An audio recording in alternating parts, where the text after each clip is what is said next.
We may have missed that first question to Leesa, so we'll have a written answer from you to share in our response, Leesa. And I apologize. So, Jim, I'm going to turn to you with the same set of facts. If elected, you'll step into lead an office of 600 people that has a very stable and consistent leadership for decades. How will you go about building collaboration in what are likely well-defined roles? All right, well, thank you. And thank you for having me. It's great to see everybody. I was a leader in the office when I was there. I was first hired in 1998 after being a city prosecutor for 3 years. So I have 19 years of experience as a prosecutor. I was there in the office for 16 years, where I twice served as the leader of the prosecutor guild. I was president of the guild for 2 years. I was a senior deputy in the office. I was a leader of a unit, the newly created domestic violence unit, where I led the establishment of that unit on all the guidelines. I've been the mayor of Federal Way for the past 9 years. Was on the council in the city of Federal Way for 10 of those years. I actually led the effort in the city of Federal Way to create the elected mayor position. So, demonstrating leadership and bringing people together. And I think that's really one of my core strengths and talents, is really bringing people together, collaboration. It's really one of the things I've done. If you take a look at my endorsements on my website at jimferrell.org, you'll see all of the mayors and really a coalition of mayors, 15 different mayors and many prior mayors and elected officials, law enforcement, labor, the local fire department, a number of different individuals, law enforcement that represents multiple different jurisdictions, thousands of officers. But ultimately, leadership is about bringing people together, listening, leading, deciding a course of action. And I think that's really where, I was hired by the legendary Norm Mailing, and I think he really led this office in a direction that I think was universally well regarded. And I think that I'm very honored to have the support of quite a number of individuals that used to be in the office and now currently are in the office, and they want to respond or return to a time in which the leadership of the office was really going in the right direction. I think I can really bring people together. Thank you. Thank you. And again, I apologize for the mistake on that first question. Our next question revolves around juvenile reform. We have two parts to this question. The initial will be a 2-minute response to each question for each candidate, and then a 1-minute follow-on question. So here's a statement first. The King County Prosecutor's Office is primarily responsible for all juvenile matters in King County. The Restorative Community Pathways is a relatively new program designed to reduce youth incarceration by diverting young offenders from the judicial system into individualized services. Jim, the first part of the question goes to you. The initial data on the Restorative Community Pathways program has been positive. Would you support continuing this program even while your recommended improvements are evaluated? You have 2 minutes. Well, thank you very much. I think diversion programs play a critically important program, as do restorative practices. And I think it's important that program continues. It was unfortunate in the manner in which it was launched, in which the 15 mayors that I was referring to and many others and the law enforcement agencies of those cities had no idea that this was in the works.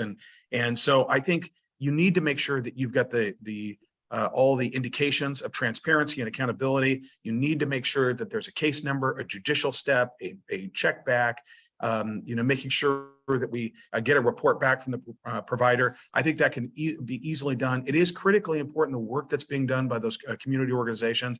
But our concern was the type of cases as well that involve serious felonies like residential burglary, felony robbery, felony assault, and bringing a gun to school, or unlawful possession of a firearm. Not appropriate for those, at least without those transparency guidelines that I was talking about before. Can be easily rectified, and I was frankly surprised and really disappointed that none of those recommendations have been adopted. And I understand that there's a difference between pre-filing and pre-trial diversions, but for cases that involve cases of serious felonies, we need to make sure that we have those indications of transparency and accountability. But I do think it is important that the program will continue, but we've got to have those report backs. Thank you, Leesa. Jim and other mayors in the region have raised concerns about the Pathways program, and there have also been some recent controversies regarding the contractors implementing the program. Talk to us about the benefits of the program, but also please address some of the criticisms Are they valid? And is there room for improvement? And you have 2 minutes. Sure. You know, I believe in the power of diversion because I've seen the data and I've heard from the young people who've shared with us that their lives and their family lives have been changed by diversion. Over the past several years, law enforcement referrals for juvenile crime have fallen by 90%. For violent crime, that's 70%. Because we know from research that when you get upstream to the heart of poor decision making and you offer young people and families new tools and new opportunities, it has the impact of reducing crime. Restorative community pathways works. We know that it has a recidivism rate of 8% compared to 22% for traditional prosecution and incarceration at 12th and Alder in our juvenile facility. And with regard to restorative community pathways, it was approved by all 9 of our King County Council members. There are contracts with 9 community-based nonprofits that the executive entered into. There was an RFP process that was publicized, and there are dozens of mayors that are not claiming ignorance about RCP. Now, there are some names of crimes that go into RCP that sound very scary, but we keep a 2-sentence, 3-sentence summary of every single case referred to RCP because we want to be transparent that there are no violent crimes, no serious injuries.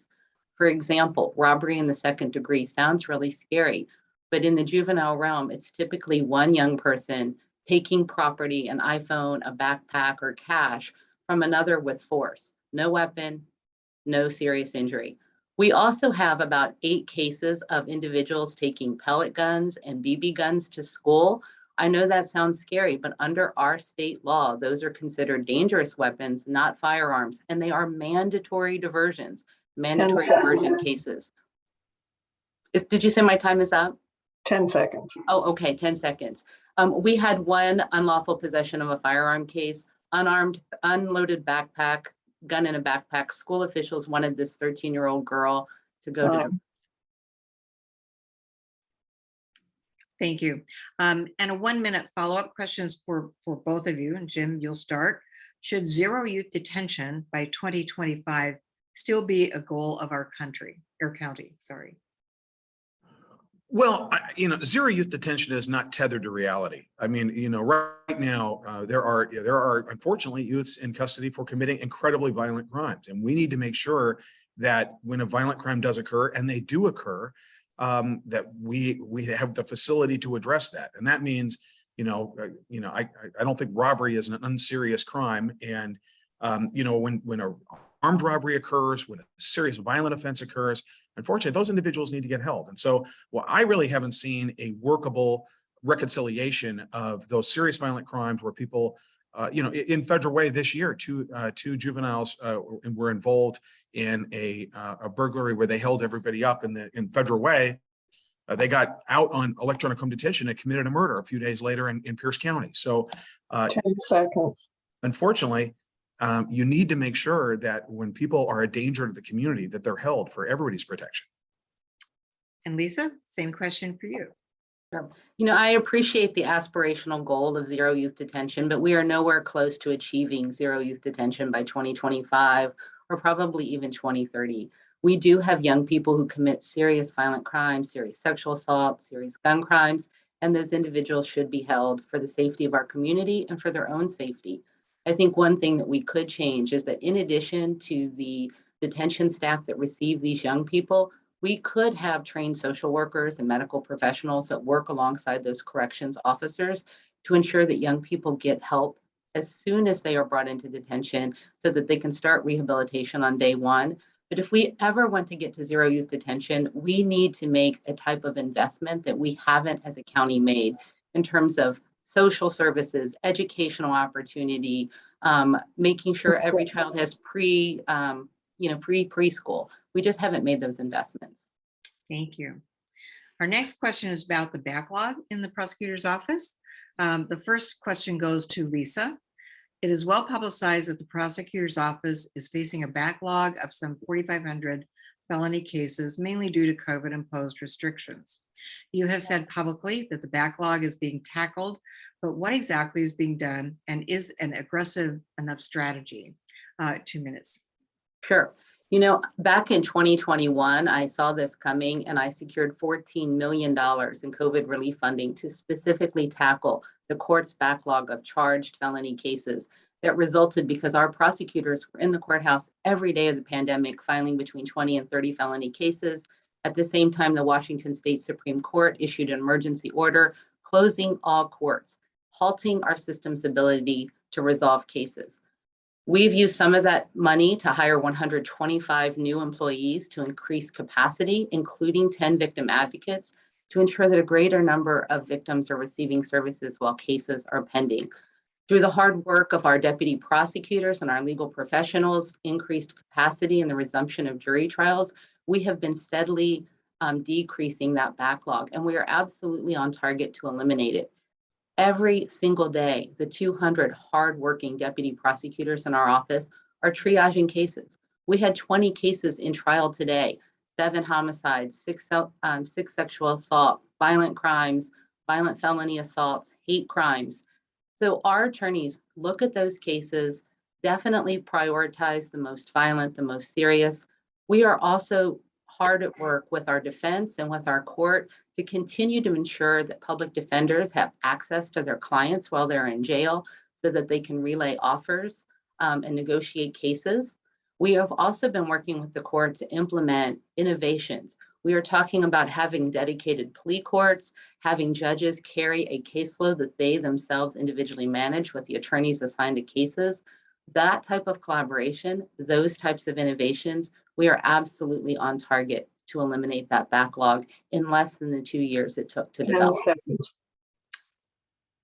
Thank you. Jim, concerning the backlog, you have made it clear that this would be a priority of yours. Walk us through your solutions. You have 2 minutes. You bet. It's been an unacceptable lack of a discernible plan by the King County Prosecutor's Office currently to address these. And it has to be done with a sense of urgency. It's not all COVID. And in fact, actually, there have been trials that have been ongoing since last spring. And so, I'm talking to several judges that I know and previously worked with and were colleagues of mine at the prosecutor's office.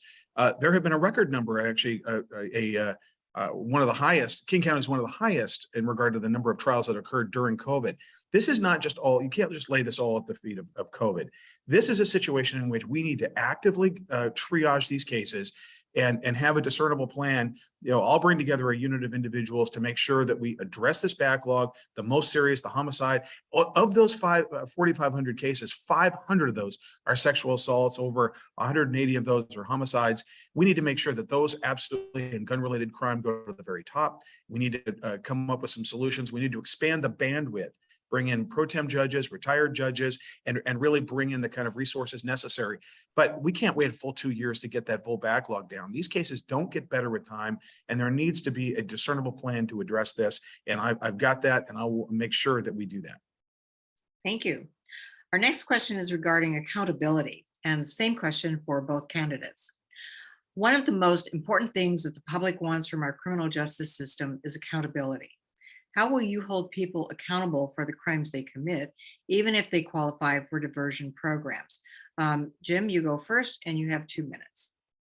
You bet. I think really some of the things that we've been talking about, by we, I mean the mayors of South and East King County for literally years, is making sure that the filing and disposition standards, of which change over time, but that they accurately reflect community expectations. And there have been a number of concerns by law enforcement and the cities in King County in regard to the filing disposition standards to make sure that the cases that need to be filed by individual cities around King County and Seattle are addressed appropriately. And we need to make sure that the literal revolving door of the King County Jail is addressed. What was going on at the King County Jail with leaving the COVID restrictions in place was causing a situation in which people were repeatedly released after these crimes. So we need to make sure that we're charging cases appropriately, holding people when appropriate, asking for appropriate bail, and getting those kinds of resolutions. Now, diversions and alternate type of resolutions certainly play a part in the thousands of cases that I handled in the hundreds of jury trials. But we also, there needs to be a reorganization of the office in regard to the number of trial attorneys that are dedicated for trial work. And there's a lot of reorganization, I think, that needs to occur for efficiency's sake, to where we can get these cases filed, get them before judges and juries to adequately and appropriately address these crimes. Thank you. Leesa, you have 2 minutes. Sure, thank you. You know, we've all seen firsthand the impacts of what repeat crime and drug use have done to our communities. And we, of course, we want our communities to be safe. We want to feel safe where we work, live, play. And I've actually been doing something about it. When our new city attorney took office in January, I reached across the street and brokered a partnership. The partnership between the city attorney's office and the King County prosecuting attorney's office has never been stronger. Every day, lawyers from our office are trading notes on the high utilizer impact and our high priority offender list. When we work together and we trade notes on those who are committing systematic and multiple misdemeanors and combine those into felony charges, we bring greater accountability. I know that my work is working because the Downtown Seattle Association recently reported to its paid members that downtown property crime has dropped by 20% since January. Now, that is not a sign that we give up. It's a sign that collaboration and what can happen when we focus our resources on the same priorities. I will bring accountability and I will act with urgency. You can trust me to prosecute drug dealers because illegal behavior like that is not welcome in our streets and our communities.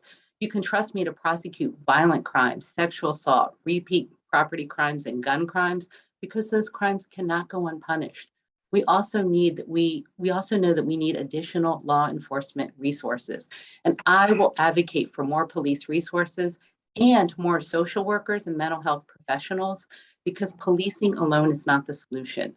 I'm a big supporter of our therapeutic courts, drug court, veterans court, and mental health court. That's a great way to bring accountability for people who are struggling with root causes. It's accountability, but it's not a one-size-fits-all model. We can address both incidents of crime and root causes. And in my final 10 seconds, I do want to say that we went from a system of having 300 jury trials a year to 25 in 2020 and 2021. So we were the leading jurisdiction in our state, but that's by nowhere close to what our capacity should be. Thank you. Our next question relates to diversionary programs. Leesa, you'll go first, and same question for both of you. Do you envision implementing a diversionary program for adults who commit felonies? And is this a priority of yours? So Leesa, again, you'll go first and you have 2 minutes. Sure. You know, I've seen the data and I know that diversion works. So we are currently in partnership with the King County Executive and Public Health, and we are working together on launching an adult diversion program, pre-filing for adults who are facing their first time non-violent misdemeanor crime. And the purpose of that is because we know that when people encounter the criminal justice system, they get a criminal record and it keeps them from housing, it keeps them from treatment, it keeps them from educational opportunities, and it keeps them from jobs. So this program would operate a lot like restorative community pathways, where individuals would be referred to community-based nonprofits and expected to work with those nonprofits to make good on the harm that they caused. Also, harmed parties would be entitled to the same level and types of services, and they also have their out-of-pocket property replaced, repaired, or their insurance deductible paid. We saw what happened when we worked together to get upstream and address root causes in the juvenile realm. We'd like to take that same type of impact and that proven effectiveness to the adult side of things. And what that does is it allows us to focus our scarce resources on the serious violent crimes, the homicide, the gun crimes, the repeat property crimes, the car thefts that we are prosecuting in our system right now. Thank you. Jim, same question for you, 2 minutes. Well, this is exactly what we were concerned about. By we, I mean the mayors that represent over 1 million people. And there was a representation made earlier that the county council approved RCP. They approved a line item. They did not approve that program. And there are several council members that are very concerned about that program and its implementation without total buy-in. And I am unaware of another mayor that was aware of this. Go to my website, take a look at the 15 mayors. Adult RCP is not appropriate. If you go and take a look at the crimes that are eligible, it's residential burglary, it's stealing your car, felony threats, the list of serious crimes, robbery, regardless of what my opponent says, is a serious offense. It's a violent offense by definition. So is felony assault. And so those are not appropriate. And those were eligible under RCP. And this is exactly what we were worried about when they rolled out RCP with zero notice to us. And when we finally found out about it by accident in last December, the program had already been in place for 6 weeks. That's not leadership. That's not acceptable. And allowing adults to escape responsibility and transparency and accountability for their crimes is not acceptable. And it's exactly why when all the dozens of parades that I was in over the summer, people actually asked me at every parade I was in, are you actually going to prosecute crime? And that's because there's been a real concern about the disconnect with the King County Prosecutor's Office and law enforcement in the cities that the Prosecutor's Office should serve. There is a chasm. If you take a look at the endorsements that I've received from the Seattle Police, Bellevue Police, Kent, Des Moines, Federal Way, these are law enforcement agencies that are very concerned, and their cities and their mayors that represent well over 1 million people that are concerned about the direction that we're going in King County. So allowing people to evade responsibility is not the right direction. We need to get people course corrected, but there has to be transparency, and looking the other way isn't the answer. Thank you. Our next question deals with public safety and public trust. And the same question goes to both candidates. Our jails are at or above capacity and understaffed. Some reports indicate that police are not making some arrests because cases are not being prosecuted, and citizens are feeling that criminal behavior goes unaddressed. How do you intend to pursue public safety and restore public trust? Jim, you go first. You have 2 minutes. You bet. We've got a crisis over at the King County Jail. It's why the King County Corrections Officers Guild has endorsed my campaign. I went to their board meeting and heard them speak to the new director several months ago. There are at least 100 officers down. They work mandatory overtime, sometimes 3-4 times a week, in which they're having to sleep in their car or hotel rooms or in other jail cells because they just are too exhausted to get home. That's dangerous. It is dangerous not only for them, for the inmates. It's not a sustainable situation. But there has been closing of capacity. The Regional Justice Center was closed to all South King County agencies for booking, which requires South King County cities go all the way downtown. There's a manufactured crisis with regard to housing space and in regard to the officers. And so I think that's really where we need to focus our attention and make sure that there is capacity to ensure that when somebody commits a crime against people that we care about and we love, and that and violates the most basic tenets of society, that we have a place to address them, hold them, and ask for bail and get charges. But it's not all about locking people up. But when it's necessary, when somebody repeatedly commits the same crimes over and over and over, the answer isn't to let them out, let them do it again. The answer is because they're in crisis by definition. So you need to make sure that crisis is addressed. But that's really what's going on. We need to make sure as prosecutors, as the prosecutor, that we're an advocate for that system and making sure that we're doing everything we can to address that. But when somebody commits a crime, the system needs to respond appropriately. And right now it's not. Thank you. Leesa, same question to you. 2 minutes, please. Sure. Building public trust is so important. And one of the things that I've been doing under my leadership is sharing the results of our work with our business community and with our community councils.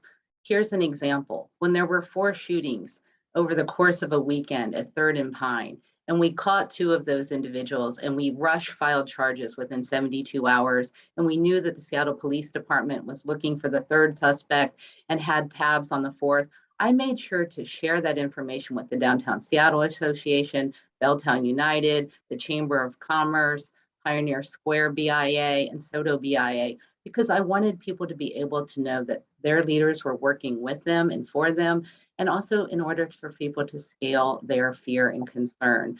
That type of communication has only been growing. I think that this council has actually received information from our office regarding charges that were filed in Queen Anne. The other thing that we are doing is we are partnering with law enforcement. So the adult pre-filing diversion program that we just spoke of is called CDP, Community Diversion Program. And it has been endorsed and supported by the Des Moines Police Chief, the Seattle Police Chief. Again, our council members had an opportunity to hear about it and to learn about it. And we had a fair, the King County Executive's Office held a public forum so that people could get to know those nonprofits. That type of open transparency is what builds trust in our community, letting people know the outcomes of cases, letting people know what prosecutors have asked for in bail and what judges have done with our request. That's a way of building trust and transparency in the system. Under my leadership, that would continue, and I would continue to, and I would, unlike Dan, go to our police chiefs meetings every month to be in the room, to be accountable, and to build partnerships. Thank you. And our last 2-minute question is, again, for both candidates, same question. Leesa, you'll go first this time. King County continues to face a housing and homelessness crisis. How can the King County Prosecutor's Office contribute and be a part of the solution? You have 2 minutes. Sure. As a leader, I feel like I cannot turn my back on homelessness. It's not the traditional purview of the prosecuting attorney's office. And in fact, I've heard my opponent say that housing and homelessness is not his problem. I know that when we as leaders work together to address root causes and to meet basic needs and address homelessness, we automatically have the impact of improving community safety and well-being. So I have been working with the King County Executive and the Mayor, both of who've endorsed me, to ensure that people are getting safely moved off our streets and housed and sheltered in enhanced shelter and enhanced environments where they have access to services and to treatment. I'm also a strong supporter of our mental health court, veterans court, and drug court because it has dedicated housing, dedicated treatment, and also dedicated supports. Those are the types of things that we can do to ensure community safety. We also know that people who are suffering homelessness are disproportionately victims of crime. And every day I have prosecutors and victim advocates who are looking out for those vulnerable victims, filing cases that stem from people being victimized because they are homeless. And that work would continue under my leadership. Thank you. Jim, same question, 2 minutes, please. Well, as mayor, I do part of my day every day, and over the course of the past 9 years includes addressing homelessness and finding housing. As a council member, it's something I also worked with and passed policy about. As the King County prosecutor, I can tell you that it's not the role of the prosecutor during that role. Now, obviously, you're an advocate as a community advocate to ensure that there's adequate housing. But I'm the only candidate in this race that's ever tried a case, ever had a caseload, ever stood before a jury, ever filed a case or asked for bail in a case. And I could tell you, in all of the thousands of cases I ever handled, not one judge ever asked me, Mr. Ferrell, what are you going to do about the housing of this individual? It is not the purview of the King County Prosecutor's Office. Now, as one of the leaders in the King County judicial system, obviously I will be, an advocate to ensure that there is housing. But the core mission of the prosecutor's office is to hold individuals accountable. And when you resolve cases, obviously you've got conditions of sentence. I think it's critically important that the King County prosecutor does the job that it's assigned to do, which is address root causes, hold individuals accountable. And but housing is what the county council, city council, the executive. It's not the King County prosecutor's job. Okay, thank you. So we are down to our 1-minute questions, and it looks like we have some time for those. So the first question goes to Jim. Your positions may be perceived by some to be tougher than those expressed by your opponent. How do you respond to concerns that you'll be too tough on youthful offenders, first offenders, and people of color? 1 minute. Well, I believe in second chances. I do. And I think probably the most important thing you can do is give people a meaningful opportunity to course correct. I don't think you're doing people favors by either looking the other way or engaging in practices which will eventually lead to more disproportionate outcome. There's been a lot of numbers and statistics thrown out. This program's been in place since last November. I think we really need to dig into those numbers and see what they mean. But ultimately, it's about caring about individuals and making sure that you're not necessarily, just incarcerating individuals. You're trying to help them. You're trying to make sure that they understand that the actions they made have consequences, and you want to get them back on track. I used to tell prosecutors that I was training and supervising that you should treat the defendant across the table as you would want a loved one or a friend treated. And I really do believe that you want to make sure that you help people get the resources and get them course corrected. But ultimately, I think for the community, we want to make sure that we hold individuals accountable. Thank you. Leesa, the question for you, what is the biggest misconception about the King County prosecutor's role? 1 minute. Yeah, I think the biggest misperception that's going on right now is somehow that our prosecutors have gone home and stopped filing charges. That is absolutely not the case. We were in the courthouse every day of the pandemic, filing between 20 and 30 felony cases, serious felony crimes. We know that during much of the pandemic, misdemeanor crimes in the city of Seattle were not being prosecuted. We know that because Ann Davis had openly shared that she inherited thousands of unfiled cases, many of which were the statute of limitations has run. That did not happen in the King County Prosecuting Attorney's Office. One of the things that I would do when I'm elected is I will implement a case filing referral confirmation number. Right now, we have police who say, well, I referred that to the prosecutor's office, but I never heard anything or they didn't do anything with it. When we check, we learn that often the police do not bring the case to us. I want to ensure that everyone knows you have successfully referred a case when you get this number. And that's another type of accountability and transparency for our system. Thank you. And our final question, which will be the same for both candidates, and you will each have 1 minute. What is the single biggest difference between you and your opponent that you believe voters should consider? Jim, you go first, and then Leesa to wrap up.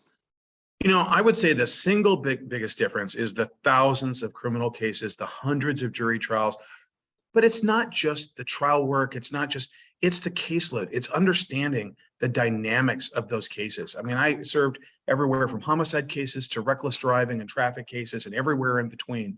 19 years as a criminal prosecutor, dealing with victims and their families and the witnesses and the dynamics. I know what it's like to go back to back to back jury trials. I know what it's like to deal with the law enforcement officer and their supervisors and the victims and the witnesses. And I think that is, and the grueling work that entails. And I know the King County Prosecutor's Office inside and out, still people that work there. And I think that is the big difference. And it's not about just trying a case. It's about handling a caseload and what that means and really understanding the dynamics. And so that I think is the biggest difference. And also I've got, now 9 years experience as a chief executive where I have been leading a city of 100,000 people and 600 employees. Thank you. And Leesa? I think it's the deep level of experience. I'm the only candidate who is a career prosecutor. I'm the only candidate who has worked with all 600 of our employees. I'm the only candidate who has worked with all 4 of our divisions and both of our labor unions. I have a perfect track record with both of our unions. I attribute that to the strong relationships that I have built. I also am the only candidate that has gone through 22 years of the King County budget cycle, repeatedly securing resources, not just for our office, but also to serve our community and to implement important public safety crime prevention strategies. I am proud to be endorsed by the Mailing family. I'm proud to have the endorsement of 215 leaders and organizations who trust my track record and my proven leadership. I am the only candidate that is a Democrat in good standing with our state party, and I've been endorsed by every Democratic organization endorsing in this race. Thank you. Thank you. I'd like to thank both of you very much for joining us this evening. We appreciate it. I apologize for the error with the recording in the beginning. And if Leesa, you have about 3 minutes to stay on, we'll pose that question again and let you make your response for 2 minutes. And that way we'll have that in the recorded meeting. So with that, if others want to leave, they may, but I'm going to pose question 1 first again to Leesa and give her 2 answers to respond. And Carolyn, if you can give us the time, that'd be great. So question 1 was, for the last 43 years, the King County Prosecutor's Office has been led by just 2 individuals, both men. Dan Satterberg for the last 14 years, and before that, Norm Mailing, who took office in 1979. Leesa, this is your home court, but how do you plan to carve out your own leadership vision, and what will you change if you step into the leadership role? You have 2 minutes. Thank you. I stand to serve as the first woman and the first person of color to hold this seat. And I will bring to this office 27 proven years of experience and a different perspective and lived experience. I have nothing but deep respect for Norm Mailing and Dan Satterberg, two prosecutors, two men who charted the course for two generations of prosecutors. It's also time to have a prosecutor that reflects the diversity of the community that we serve. I'm proud to have the endorsement of the Mailing family. They trust me with Norm's legacy, but they also know that I will modernize it for today's time. Here are some ways that I am different than the previous leaders. With regard to Dan Satterberg, I know that as an elected official, I have a megaphone that is attached to my voice, and I will speak out on important issues. I will be clear that dealing drugs to young people and to people who have substance use disorder is not okay. That illegal behavior is not welcome in our streets. It's not welcome in our communities.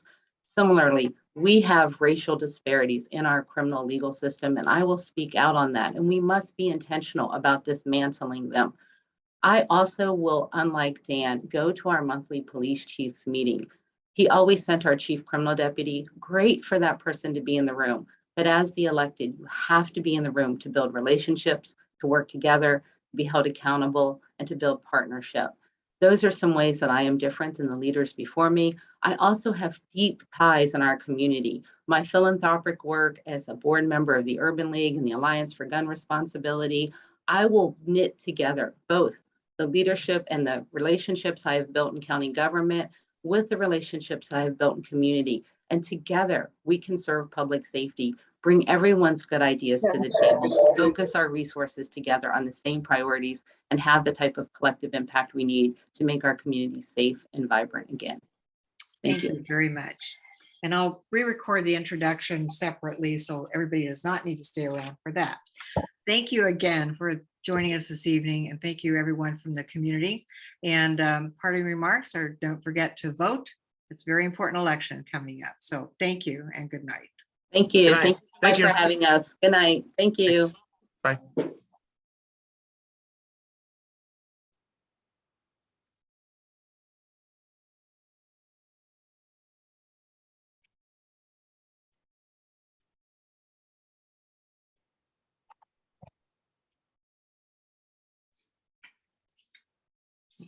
I'm going to take a minute and record the introduction and then end the recording. So,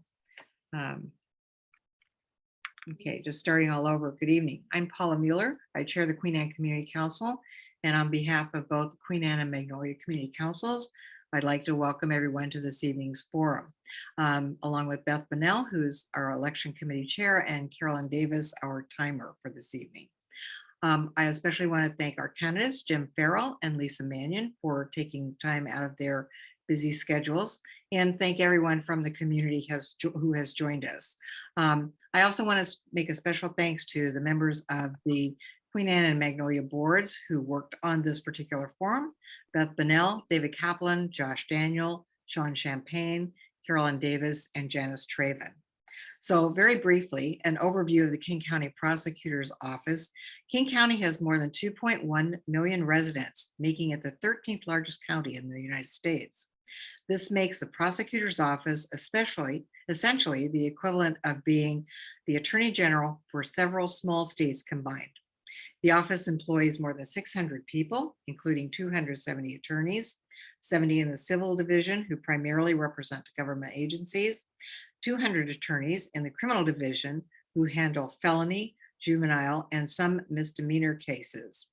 Public safety, the role and relationship with law enforcement, juvenile justice reform, equity-driven standards, victim protection, all are themes of this year's election.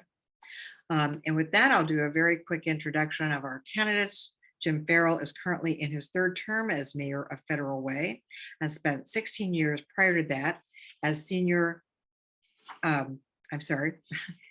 deputy prosecutor in the King County Prosecutor's Office, handling criminal cases. Leesa Manion is currently chief of staff of the King County Prosecuting Attorney's Office, a role she has held for the last 15 years and has spearheaded a number of key projects focused on the rights of both victims and the accused during her time in office. The format for this evening's forum is that we will be presenting 10 questions for each candidate. In some instances, candidates will be asked to respond to the same question. In other instances, we will present different questions to each candidate. Candidates will have 2 minutes to respond for the first 7 questions and 1 minute for each of the 3 last questions to wrap up. There will be a 10-second warning for our timekeeper, so candidates can complete their comments. We will not be taking questions from chat, so we ask that you not post questions or comments there, as we won't do anything with that information. Thank you. And with that, we'll move to our first question.